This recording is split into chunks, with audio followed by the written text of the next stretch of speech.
little bit about the project that we have done with Optimum, so you guys can get an idea a little bit about what we've done.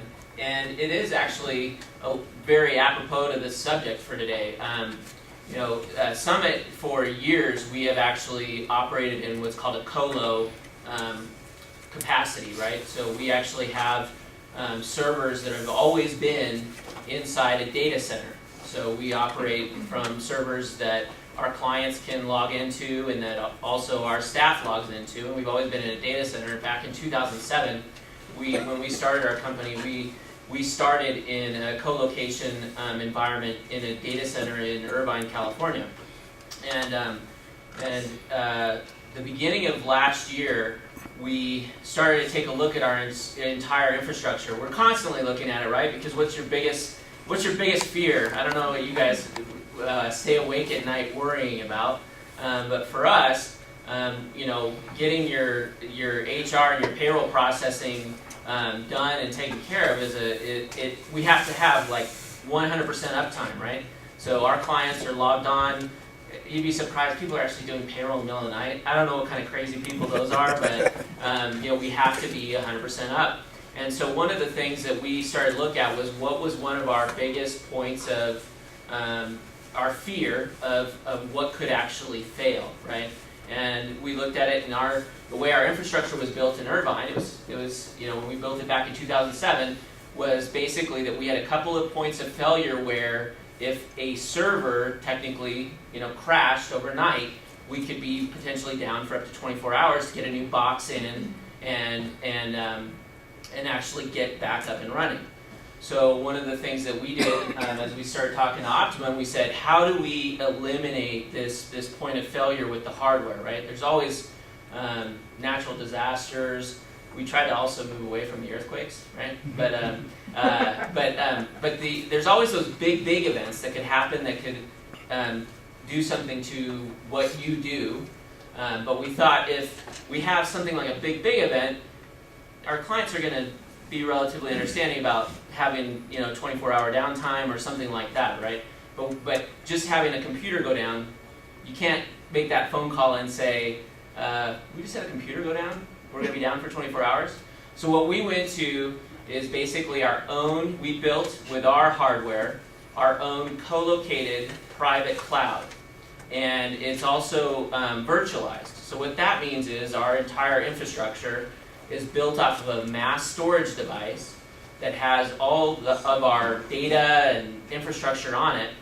And then we load these virtualized servers to two separate pieces of hardware that sit side by side inside a data center over here in Centennial. The beautiful thing about it, and it's way more technical than I learned more than I ever wanted to know, right? And I'm probably talking about it more than you ever want to know. But the beautiful thing about it is, if one of those boxes goes down and we have a hardware failure, it is literally within 15 minutes that the entire infrastructure is up and running on the other box. So what it did was it eliminated what was our greatest fear of that biggest point of failure, right? Hardware, something actually crashing. And the interesting part about it is we bought all this new technology and we put it in. We migrated all of our data, which Optimum helped us with this. We migrated huge, massive databases from our Irvine location into the new Centennial location. We shut down our old location, and about a month ago, we had a RAM issue on one of our boxes where the RAM just completely failed.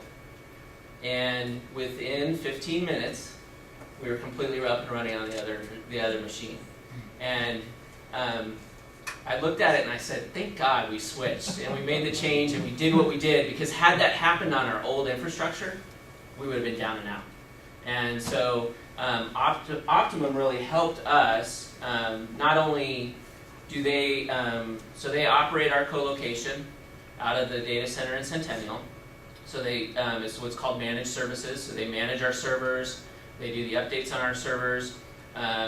But they really helped us design and also strategize around, what are those points of failure? How do we keep them from happening? How do we make sure that we have a business continuity plan? And we've also come back and revisited that 6 months down the road to make sure that we're really fulfilling exactly what we want to do. And so there's a number of their people that I talk to on a regular basis, but they have a fantastic team of the technical help desk people that are basically designed to help you with your basic computer problems. And then obviously they have kind of their more advanced crew that works with server management, and then we have a contact here that also helps us with database management. And so we're definitely tied into what they do, but just wanted to basically kind of give an overview of how we operate with them, because I think it's pretty significant, but we also appreciate all the service that they provide us and the ability to talk to Joe and talk to Tracy and come in and meet with their team. They're accessible to us, and that's to me, at the end of the day, people are the difference. I don't know if you guys feel that way, but in my vendor relationships, I want to know that there's a person that I can call. That's, at the end of the day, that's what matters to me, and they're definitely people you can call. So with that, I'll hand it over to Jonathan. Well, okay, that's it. That's my presentation.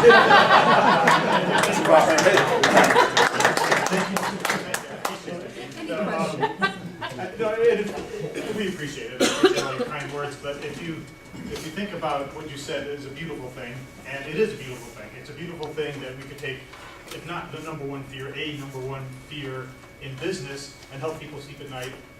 And exactly what you said. It's not just that we are the guys that can come in there, work on computers, build computers, migrate data, all of that stuff, but we're the people that, and that's kind of the idea of this presentation, is that really high level. This is not going to be a technical presentation. This is a business consulting presentation aimed at what I believe is the strength of core of this advisory group, so we can help our clients decide what's the best ways to move forward with a lot of these technical questions. And then, yes, we can help you get it done. So that's what I'll